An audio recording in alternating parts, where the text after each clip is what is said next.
الحبيب الأمين الكريم إن الله وملائكته يصلون على النبي يا أيها الذين آمنوا صلوا عليه وسلموا تسليما الصلاة والسلام عليك يا سيدي يا رسول الله وعلى آلك وأصحابك يا حبيب الله. تیرا سال کمزور ہے، سال کمزور ہے.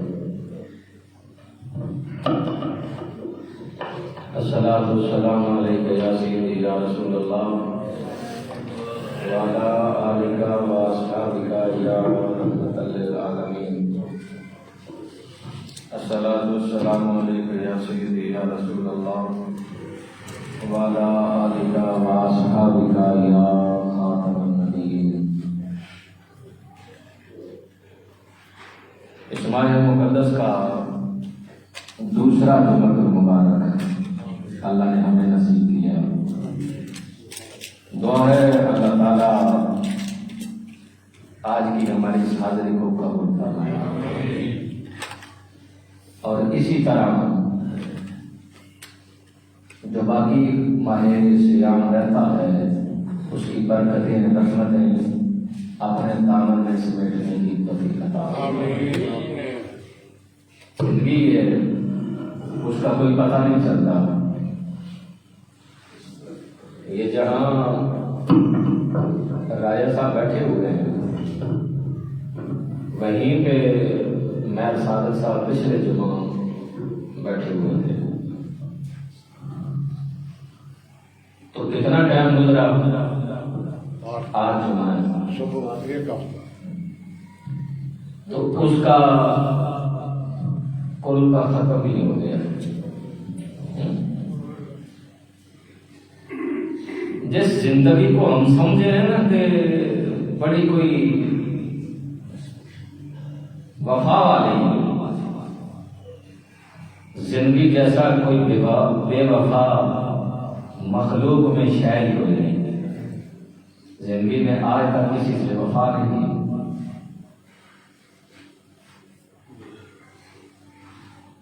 تو اس لیے ہر وقت اللہ سے ڈرتے رہنا چاہیے اور اس سے معافی مانگتے رہنا چاہیے. یہ زندگی کے کسی حصے میں بھی ہو، ضروری نہیں کہ جو بوڑھا ہو اس نے مرنا ہے. جوان بھی مر سکتے ہیں اور ہم نے دیکھے ہیں بچے مرتے ہیں. اللہ تعالیٰ مرحوم کی مغفرت فرمائے. سن 8 ہجری 10 رمضان المبارک کو فتح مکہ ہوا اور 10 رمضان المبارک کو ہی سیدہ پاک حضرت خدیجہ الکبریٰ رضی اللہ تعالی عنہا کا وصال ہوا. یہ باوفا بیوی ہیں حضور کی. حضور فرمایا کرتے تھے جب لوگ مجھے جھٹلا رہے تھے تو خدیجہ نے میری گواہی دی.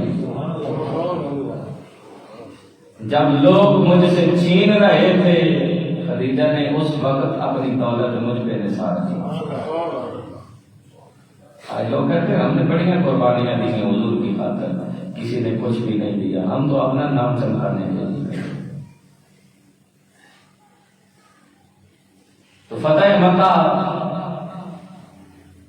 مکہ والوں نے جتنا ظلم جتنا ستم ہو سکتا تھا وہ حضور کے ساتھ کیا. میں اس تفصیل میں نہیں جانا چاہتا کہ انہوں نے کیا کیا کیا. بہرحال جتنا وہ کر سکتے تھے نا انہوں نے کیا. حضور مکہ سے مدینے ہجرت کر گئے. قریش مکہ کے ساتھ معاہدہ ہوا. اس معاہدے کی قید شکنی پر فتح مکہ کا سبب بنا. معاہدہ جب بھی ہوتا ہے نا اس کی قید شکنی ہو تو پھر سبب یہی بنتے ہیں. سمجھ لو آپ. معاہدہ جہاں بھی ہو نا وہ پورا ہو تو اچھا لگتا ہے، ادھورا ہو تو پھر جنگ کا سبب بنتا ہے۔ نبی پاک صلی اللہ تعالی علیہ وسلم مدینہ منورہ سے 10,000 کا لشکر لے کر مکہ کی طرف روانہ ہو گئے۔ حضور جب مدینے سے نکلے نا تو راستے میں ایک کتیا اپنے بچوں کو دودھ پلا رہی ہے، تو حضور نے ایک صحابی کی ڈیوٹی لگائی، تم یہاں کھڑے ہو جاؤ اور ہر ایک سے کہنا کہ راستہ بدل کر جائے، آخری بندے تک تم نے یہاں کھڑے ہونا ہے، تاکہ کسی کے گزرنے کے سبب سے ان کی ماں کو تکلیف نہ ہو۔ تو جو رسول جانوروں کی ماں کو تکلیف دینے سے منع کرتا ہے، وہ آج کلمہ پڑھنے والوں سے بھی یہی تقاضا کرتا ہے۔ اور جتنا انعام ماں باپ کی خدمت کرنے سے ملتا ہے وہ کسی چلے میں پڑھنے سے نہیں ملتا۔ معراج گرا جب حضور جنت کے دروازے پہ پہنچے نا تو اندر سے کسی کے قرآن پڑھنے کی آواز آ رہی ہے۔ کہا جبرائیل اللہ نے مجھ سے وعدہ کیا ہے کہ مجھ سے پہلے کوئی جنت میں نہیں جائے گا، یہ کون ہے جو مجھ سے پہلے جنت میں قرآن پڑھ رہا ہے؟ ابھی جبرائیل نے جواب دینا تھا کہ رب نے فرمایا سونیا میں اپنے وعدے پہ قائم ہوں، یہ جنت میں نہیں تو پھر کہاں ہے؟ کہا یہ مدینے کی گلیوں میں قرآن پڑھتا ہے۔ یاد کون سا عمل اس نے کیا ہے جو قرآن مدینے کی گلیوں میں آواز جنت میں سنائی دے رہی ہے؟ کہا محبوب اس نے اپنے ماں باپ کی خدمت اتنی کی ہے، میں اتنا راضی ہوا ہوں، یہ قرآن آپ مدینے کی گلیوں میں پڑھتا ہے، سنائی جنت کی حوروں کو دیتا ہے۔ تو ماں باپ کی خدمت کرنے سے جو انعام ملتا ہے وہ کسی اور چیز سے نہیں ملتا۔ حضور مختصر میں عرض کر رہا ہوں، جب مکہ مکرمہ کے قریب آئے نا تو آپ نے صحابہ سے فرمایا پہاڑی پہ رات پڑاؤ کیا، کشادہ خیمے لگاؤ، اور ہر صحابی آپ نے خیمے کے آگے آگ جلائے۔ اس کا مقصد یہ تھا کہ مکہ والے یہ دیکھ کر ان کے اندر روح دبدبا ہو جائے تاکہ جنگ کی نوبت ہی نہ آئے۔ صحابہ اکرام نے ایسے کیا۔ یہ منظر دیکھنے کے لیے حضرت عباس حضور کے چچا اور ابو سفیان، یہ ابھی تک اس وقت اسلام قبول نہیں کیا، جب آئے نا دیکھا تو ابو سفیان کہنے لگا عباس دیکھا تیرے بھتیجے کی بادشاہت کی شان۔ تو حضرت عباس نے کہا نادانی نہ کر، یہ بادشاہت کی شان نہیں، یہ نبوت کی شان ہے، یہ نبوت کی شان ہے۔ اب میرے کریم آقا علیہ الصلوۃ والسلام جب مکہ مکرمہ میں داخل ہو رہے نا تو کسی صحابی نے کہا آج بدلے کا دن ہے۔ میرے رسول جلال نے آگے فرمایا نہیں، آج معافی کا دن ہے، معافی کا دن ہے، اور فرمایا جاؤ لا تثریب علیکم الیوم۔ جو میرے بھائی یوسف نے اپنے بھائیوں کو کہا تھا کہ جاؤ میں نے تمہیں معاف کیا ہے، اے مکہ والو جاؤ محمد نے تمہیں بھی معاف کیا۔ اب صحابہ کہتے ہیں اور محدثین کہتے ہیں حضور نے کوئی وکٹری کا نشان نہیں بنایا۔ آج کوئی MBA MNA کوئی وزیر گزرنا ہو سارا دن شہر کی تہس نہس ہو جاتی ہے، میرے آقا فاتح مکہ بن کر تشریف لا رہے ہیں، لیکن کوئی وکٹری نہیں، کوئی یہ نہیں کہا ہم جیت گئے، نہیں۔ صحابہ کہتے ہیں حضور کا سر مبارک اونٹنی پہ جو کچاوا ہے لکڑی کا، حضور کا بار بار سر عاجزی سے انکساری کے اس کے ساتھ جا کر ٹچ ہوتا ہے۔ گویا اپنی امت کو بتا رہے ہیں اگر اللہ کوئی نعمت دے اور جھک جاؤ، جتنا جھکتے جاؤ گے اتنا میرا رب تمہیں اور عزتیں عطا فرماتا ہے۔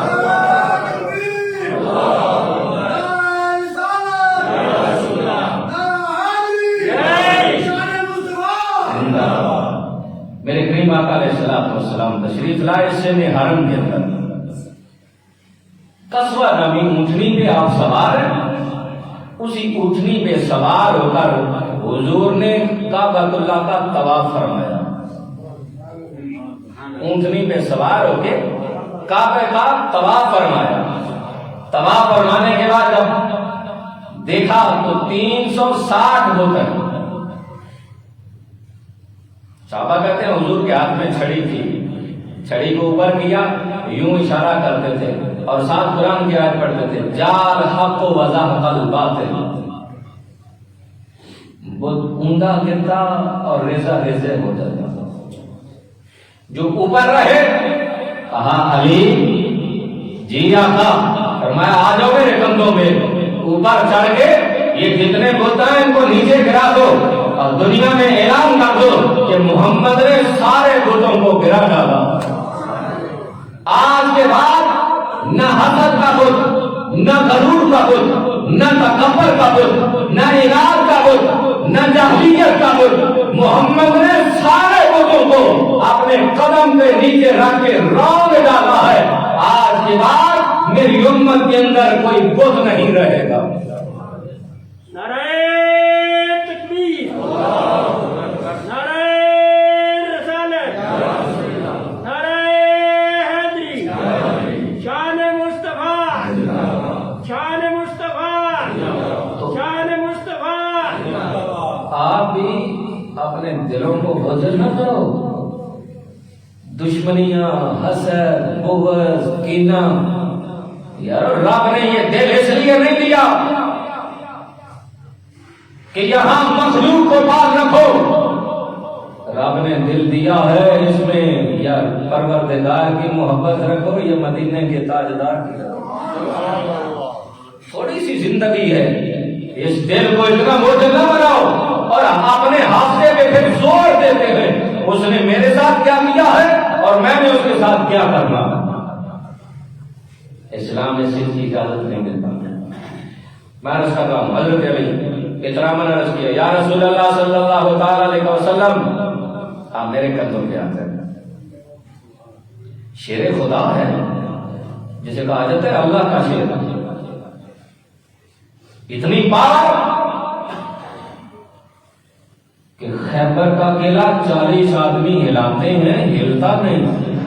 مولا علی نے ایک ہاتھ سے اسے اکھیڑ کر پھینکا تو 40 گز دور جا کے گرا. طاقت اتنی. اور میرے رسول نے فرمایا علی تو نبوت کا بھار نہیں اٹھا سکتا. شیر خدا اپنی جگہ پر, نبوت بھی تو کوئی چیز ہوتی ہے. حضرت علی حضور کے کندھوں پہ آئے, بت گرائے. جب نیچے آئے تو مسکرانے لگے. صحابہ نے پوچھا کیا ہوا علی؟ کہا اتنی بلندی سے نیچے گرا ہوں, کوئی زخم نہیں آیا, کوئی چوٹ نہیں آئی. کہا علی کتنا؟ کہا جب محمد نے کندھوں میں اٹھایا ہے یہ کعبے کے بت کیا اگر علی چاند بھی توڑنا چاہتا تو توڑ سکتا. میں یہ ہنس رہا ہوں کہ اتنا بلندی سے نیچے آیا ہوں, زخم بھی نہیں آیا, چوٹ بھی نہیں آئی. کہا یہ محمد کے کندھوں کی کرامت ہے کہ کندھوں پہ سوار کیا تو کہاں تک پہنچا دیا. اب حضور یہ پروسیس مکمل ہوا تو دیکھا زور کی نماز کا وقت آیا.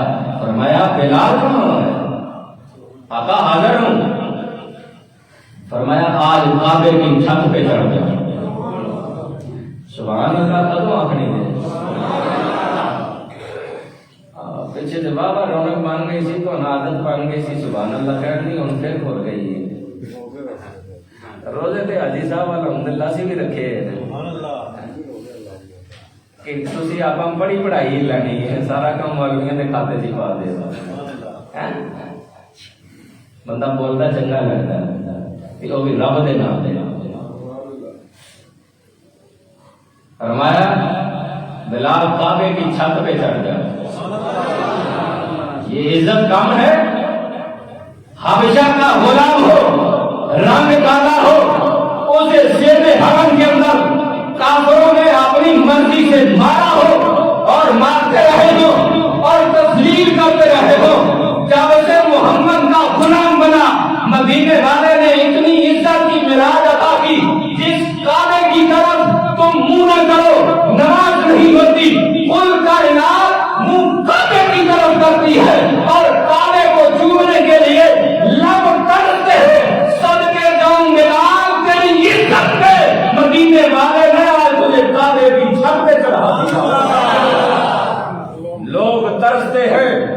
کعبے کو چومنے کے لیے لب لگ جائیں، اس کعبے کی چھت بلال کے تلووں کو بوسے دے رہی ہے۔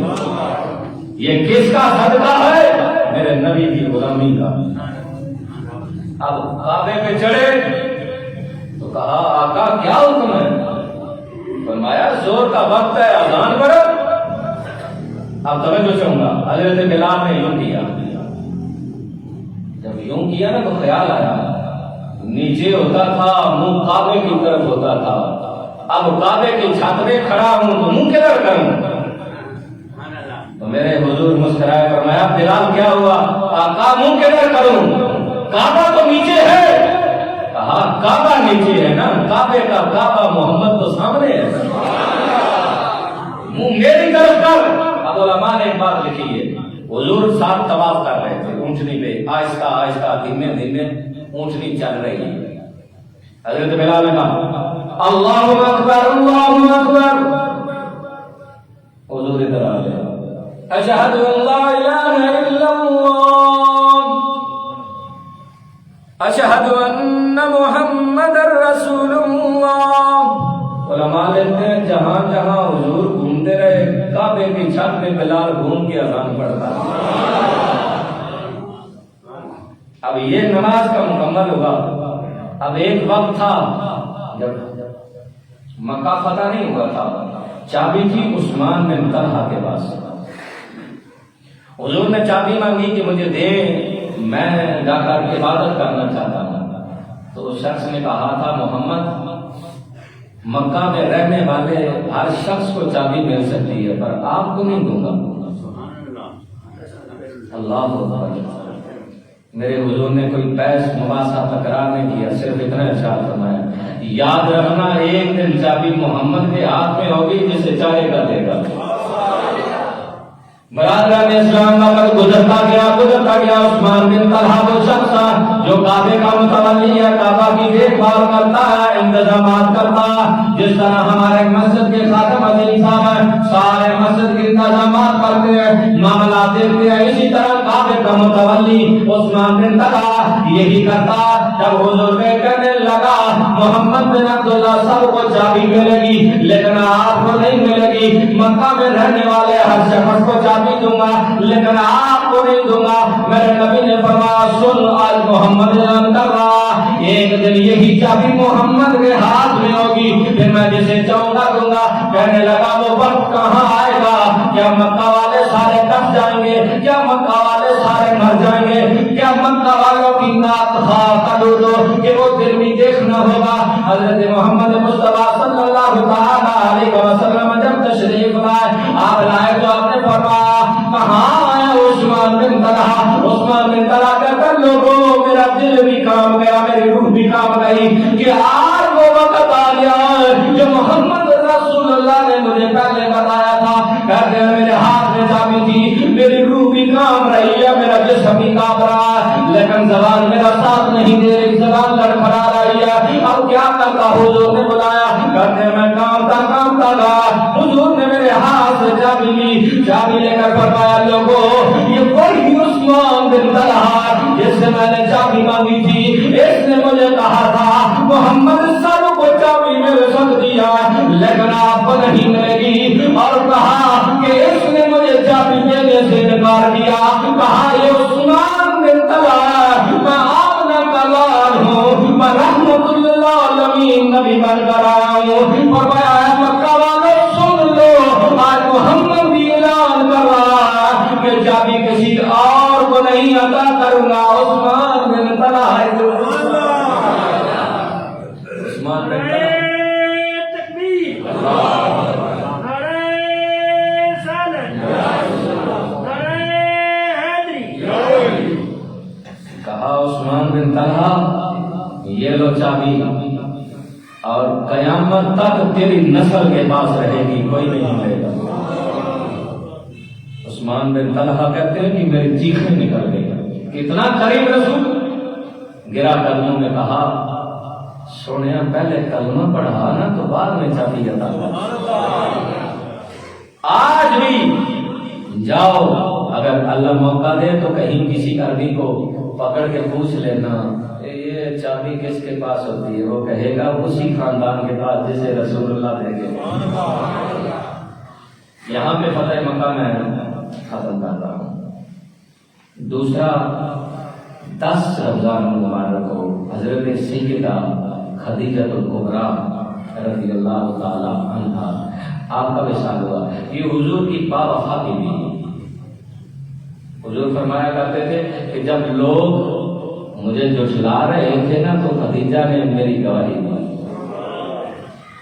جب لوگ مجھ سے چھین رہے تھے خدیجہ نے اپنی دولت مجھ پہ نثار کی۔ اگر میں اسے 2 جملوں میں کہوں نا، 2 جملے یہ بنیں گے کہ اس وقت جو بھی مسلمان ہوتا تھا اس کی طاقت ابو طالب تھے، اور اس وقت جو بھی کھاتا تھا اس کی دولت سیدہ خدیجہ الکبریٰ کی تھی۔ حضور کا نکاح ہوا، کیسے ہوا، کب ہوا، کیسے، وہ میں اختصار کے ساتھ عرض کر رہا ہوں۔ سیدہ پاک کی 2 شادیاں پہلے ہو چکی تھی۔ حضرت سیدہ خدیجہ الکبریٰ کی پہلے 2 شادیاں، یہ تیسری شادی تھی حضور کے ساتھ، اور عمر مبارک کی 40 سال، اور میرے اور آپ کے کریم نبی کی عمر تھی 25 سال۔ کتنی؟ بچیوں کے اور بچوں کے رشتے تلاش کرنے والوں ہم نہیں کریں گے، کیوں؟ وہ ہمارے بچے سے 2 ماہ بڑی ہوئی۔ میرے رسول کی عمر پاک 25 سال اور سیدہ پاک کی 40 سال، وہ بھی 2 دفعہ شادی ہو چکی، میرے رسول نے پھر بھی خوشی کے ساتھ قبول فرمایا۔ مکے کی امیر ترین خاتون، اور دور جاہلیت کے اندر بھی کبھی بتوں کی پوجا نہیں کی، پاکیزہ رہی۔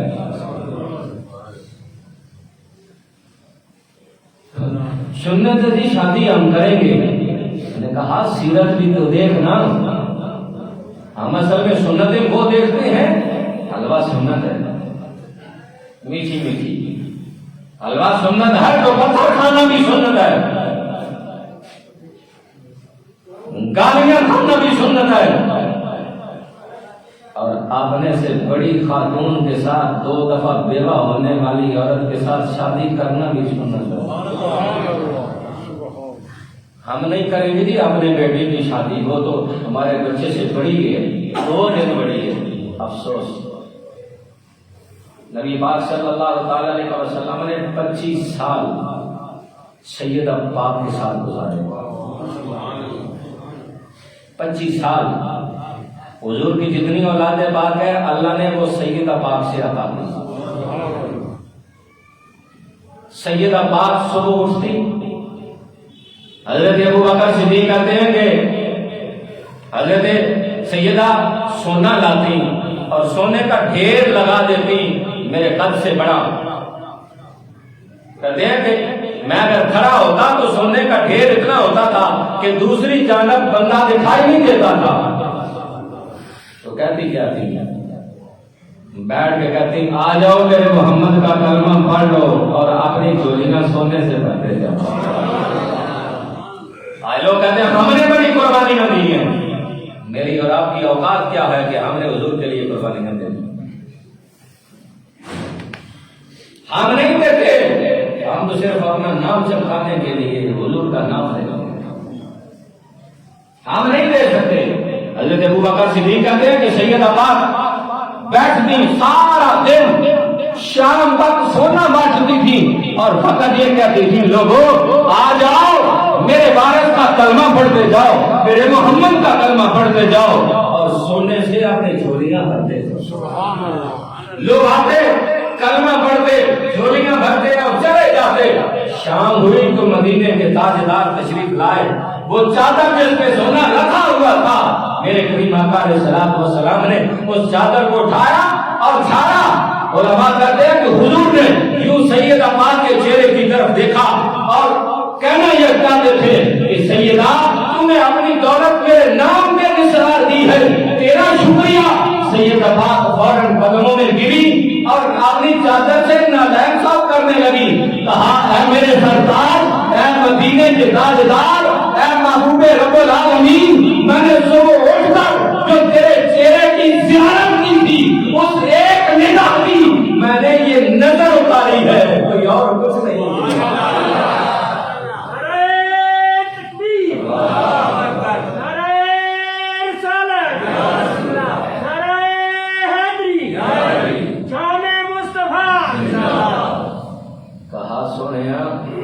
جو صبح زیارت کی تھی نا ایک نظر، وہ نظر اتاری ہے، یہ سارا دن سونا بانٹ کے احسان نہیں کیا۔ حضرت سیدہ خدیجہ الکبریٰ رضی اللہ تعالی عنہا ہر وقت حضور کے ساتھ وفا، ہر وقت ہر لمحے۔ جب آپ کا وصال ہوا تو آپ کی صاحبزادی حضرت سیدہ فاطمہ الزہرا سلام اللہ علیہا رونے لگی، تو کسی خاتون نے کہا والدہ کا غم ہے؟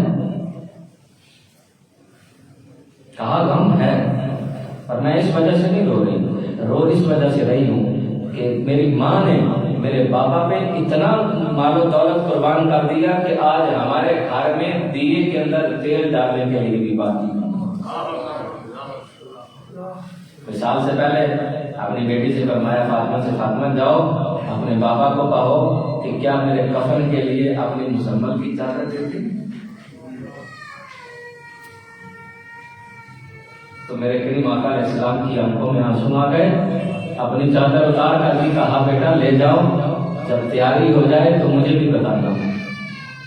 حضور نے اپنے ہاتھوں کے ساتھ اپنی بیوی کو لاکھ کے اندر دیا، اور وصال کے بعد جب بھی حضور کے گھر میں کوئی چیز بنتی اسپیشل بنتی نا تو حضور سب سے پہلے خادمہ کو کہتے جاؤ یہ خدیجہ کی سہیلیوں کو دے آؤ۔ حضرت عائشہ کہتی ہے کہ میں نے ایک دن حضور سے کہا آپ ہر وقت اس سرخ چہرے والی خاتون کا ذکر کرتے رہتے ہیں، کہا عائشہ چپ کر جاؤ، جب لوگوں نے مجھے جھٹلایا تھا اسی خاتون نے میری گواہی دی، جب لوگ مجھے محروم کر رہے تھے اسی خاتون نے اپنا سب کچھ مجھ پہ قربان کیا۔ حضور ہر وقت ذکر کرتے ہیں، اور جب بھی گھر میں کوئی چیز بنتی تو حضرت سیدہ پاک کی سہیلیوں کو بھیجتے۔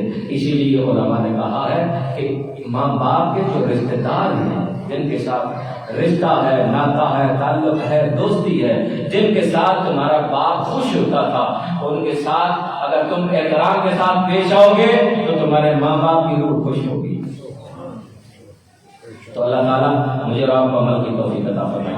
آخری چیز سماعت کر لیں، صدقہ فطر، صدقہ جس کو آپ فطرانہ کہتے ہیں، یہ صدقہ ہوتا ہے کہ ماہ رمضان المبارک کے اندر، روزے کے اندر یا رمضان المبارک کے مہینے میں کوئی کمی کوتاہی ہو گئی تو یہ صدقہ دے کے اللہ اس معافی کو قبول کرے۔ یہ اس کا مقصد ہوتا ہے صدقہ فطر کا۔ صدقہ فطر کا مطلب یہ نہیں ہوتا کہ لوگوں کی تذلیل کرو، فوٹو کھنچواؤ۔ اب تو 500 کا ایک تھیلا کسی کو پکڑانا ہو تو پہلے فوٹو کھنچواؤ، بڑی ضلالت ہے۔ میں چند دن پہلے دیکھا ممبر رسول پہ بیٹھا ہوں، میں جھوٹ میں نہیں بول رہا ہوں، میں نے اخبار میں دیکھا کہ کسی شہر کی تصویر چھپی ہوئی تھی، یہ گلیوں کے اندر گٹر نہیں ہوتے، اس کے اوپر ڈھکن رکھنا تھا، تو 5-7 آدمی نے اس گٹر کو ڈھکن کو پکڑ کے نا تصویر کھنچوا رہے تھے کہ جی گٹر کے ڈھکن لگانے کی تقریب ہو رہی ہے۔ تو جب انسانیت اتنی گر جائے گی تو پھر باقی کیا ہوگا؟ سنو، امام زین العابدین، کون؟ امام زین العابدین لخت حسین، مولا حسین کے صاحبزادے 400 گھروں کے اندر منتھلی راشن بھیجتے تھے، اور بھیجتے کیسے تھے؟ رات کے اندھیرے میں اپنی پشت پہ ڈال کے رسیاں تو باندھ کے ان کے گھروں میں دے آتے تھے۔ 400 گھروں میں کسی کو خبر نہیں کہ امام زین العابدین یہ کام کرتا ہے۔ جب امام زین العابدین کا جنازہ اٹھانا، یہ وہی امام زین العابدین ہیں جب کعبے کے پاس کھڑے تھے تو بادشاہ وقت نے کہا تھا حضور آپ مجھے کوئی خدمت کا موقع دے، فرمایا میں سمجھا نہیں۔ کہا حضور آپ نے کبھی ہم سے ڈیمانڈ نہیں کی کہ مجھے کچھ دیا جائے، کچھ نوازا جائے۔ فرمایا بادشاہ حیا کر، رب کے گھر کے پاس کھڑا ہو کر کیسی باتیں کرتا ہے؟ ہم نے تو دنیا بنانے والے سے نہیں مانگی، تو اس سے کیا مانگیں گے؟ ہم تم سے کیا مانگیں گے؟ ہم نے تو دنیا بنانے والے سے دنیا نہیں مانگی۔ وہ امام زین العابدین 400 گھروں کے اندر منتھلی راشن جاتا ہے۔ جب امام زین العابدین کا جنازہ اٹھا، غسل دیا گیا تو آپ کی پشت میں نا وہ رسیوں کے نشان تھے۔ لوگ حیران تھے کہ امام صاحب کو یہ سب کام بھی نہیں کرتے تھے، یہ نشان کیسے ہیں؟ جب جنازہ اٹھانا تو 400 گھروں کے اندر سفید ماتم بچتے، لوگ پریشان تھے ان کو کیا ہوا ہے۔ جب ایک سے پوچھا نا کیا ہوا، کہا وہ جو امام زین العابدین ہر مہینے ہمارے گھر راشن بھیجتا تھا، اب وہ تو دنیا چھوڑ کر چلا گیا، اس کے بعد ہمارا خیال کون رکھے گا؟ تب رات کھلا کہ رات کے اندھیرے میں حسین کا بیٹا اپنی کندھوں پہ اٹھا کر جاتا ہے۔ تو اس لیے صدقہ فطر فی آدمی 140 روپے گندم کے حساب سے، کتنا؟ 140 روپے فی آدمی۔ آپ کے گھر میں جتنے فیملی ممبر ہیں، بچے ہیں، بچیاں ہیں، بہو ہے، بیٹے ہیں، ماں ہیں، دادا ہے، جتنے آپ کے گھر میں موجود ہیں، سب کے حساب سے 140 روپیہ فی کا آدمی آپ دیں گے۔ عید سے ایک دن پہلے بھی بچہ پیدا ہوا یا بچی پیدا ہوئی، اس کا بھی آپ ادا کریں گے۔ آپ کے گھر میں اگر کوئی مہمان آیا ہوا ہے، اگر اس کے پیچھے گھر والے اس کا دیتے ہیں تو ٹھیک، نہیں دیتے تو پھر اس کا بھی آپ ادا کریں گے۔ اس سے اوپر کا میں کھجور کے حساب سے، کشمش کے حساب سے میں وہ ڈیٹیل میں نہیں جا رہا، اس کے اوپر آپ 150 دیں، 200 دیں، اللہ نے جتنی آپ کو دولت دی ہے، 500 دیں یا 10,000 دیں یا لاکھ دیں، وہ اللہ نے جتنی آپ کو دولت دی ہے نا اس حساب سے دیں، لیکن کم از کم 140 روپیہ فی آدمی ادا کرے گا۔ اور یہ کوشش کیا کرو کہ روپے کی صورت میں جن کو آپ نے دینا ہے ان کو دیں، اور عید سے پہلے دیں، تاکہ ان کی جو ضروریات ہیں وہ اپنی پوری کر سکیں۔ فطرہ نہ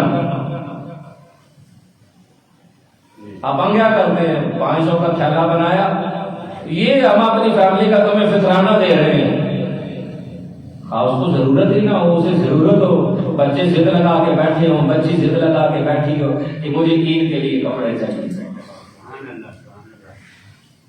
یہ دوسرا موضوع میں نے چھیڑا بھی کہ اپنے گھر میں اتنی افطاری کے دسترخوان بچھانے والوں، کیا ہمسایوں کا بھی کبھی پوچھا ہے کہ تمہیں کسی چیز کی ضرورت تو نہیں، تم بھوکے تو نہیں سوتے؟ اگر ہمسائے بھوکے سوتے ہیں، رب ذوالجلال کی قسم بڑی ذمہ داری سے کہہ رہا ہوں، اگر تمہارا ہمسایہ بھوکا سوتا ہے، تم رات کو ساری نفل پڑھو، دن کو قرآن اور روزہ رکھو، خدا کی قسم کوئی بھی رب تمہاری نیکی قبول نہیں کرے گا۔ ہمسائے کا خیال، حضور نے فرمایا اگر تمہارے ہمسائے میں غریب رہتے ہو نا، خدشہ ہو کہ تم گھر میں ہانڈیاں بنا رہے ہو اور خوشبو ہمسایوں کے گھر میں جائے گی تو ان کے بچے ضد کر لیں گے کہ ہم نے بھی گوشت کھانا ہے، تو میرے میزبان نبی نے فرمایا کہ 2 پیالے شوربے زیادہ بنا لینا، 1 شوربے کا پیالہ ان کے گھر میں بھی بھیج دینا۔ پتہ دوسرا فرمان کیا ہے؟ کہا اگر یہ نہیں نہ کر سکتے تو پھر رات کے اس حصے میں ہنڈیا بنانا جب ہمسایوں کے بچے سو جائیں. یارو ہمارا دین تو یہ کہتا ہے ایک ہم ہیں جو دوسروں کے رزق پہ ڈاکہ ڈالنا چاہ رہے ہیں. کوئی کسی کو دینا چاہ رہا ہو ہم جج بن کر سامنے آ جاتے ہیں وکالت اور نہیں اس کو ضرورت ہی نہیں. وہ ایسے ہی شکایت گوش ہے. پتا ہے آج کے اس دور میں غربت کتنی؟ 65% لوگ پاکستان میں غربت میں ہیں. 65% لوگ غربت میں ہیں. شکایت گوش ہے، مانگنا بھی نہیں چاہتے لیکن گھر میں ہے بھی کچھ نہیں. تو اس لیے میں آپ سے درخواست کروں گا فوٹو نہیں، یتیم کے سر پہ ہاتھ رکھا تو یوں رکھو کہ ہاتھ کو ہی پتا ہو باقی کسی کو خبر نہیں. پھر اللہ تعالیٰ دے گا. دعا اللہ تعالیٰ مجھے عمل کی توفیق عطا فرمائے. آمین ثم آمین. وآخر دعوانا الحمدللہ.